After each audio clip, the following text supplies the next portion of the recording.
তাহলে স্যার কত সময় লাগতে পারে মোটামুটি? এই বেশি সময় লাগবে না, মনে করেন আপনার এইটা নিয়ে আর কি আপনার 1 থেকে 1.5 মাসের ভিতরে আমি ক্লিয়ার করে দেবো একবার। তাই? হ্যাঁ। আচ্ছা, তাহলে বলুন না আপনি কি কি করবেন? এখন আপনার ভিতরে যে এই যে অসুখগুলো বাধা পাচ্ছে, হ্যাঁ এতগুলা মানে পুরুষ আপনার উপর দিকে, মানে আপনার উপর যে ঝড় বয়ে গেছে, হ্যাঁ, হ্যাঁ, হ্যাঁ, এইগুলারে আমার একটু নির্ণয় করতে হবে। সেজন্য আপনাকে এই বেডে শুইতে হবে।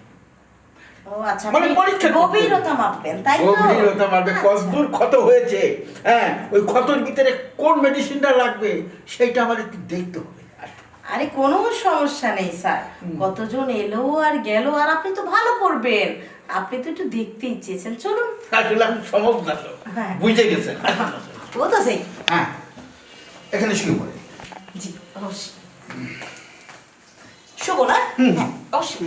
আসুন। এখন কি করবো, খুলতে হবে সব? হ্যাঁ, না খুলতে হবে না, আপনি শুয়ে পড়েন, আমি বলতেছি কি করতে হবে। আসুন। কারণ আমি ডাক্তার মানুষ, হ্যাঁ, বুঝছেন না, জি। ওই অতটা বেলাস না যতটুকু আপনি ভাবছেন। আচ্ছা, এই ঠিক আছে।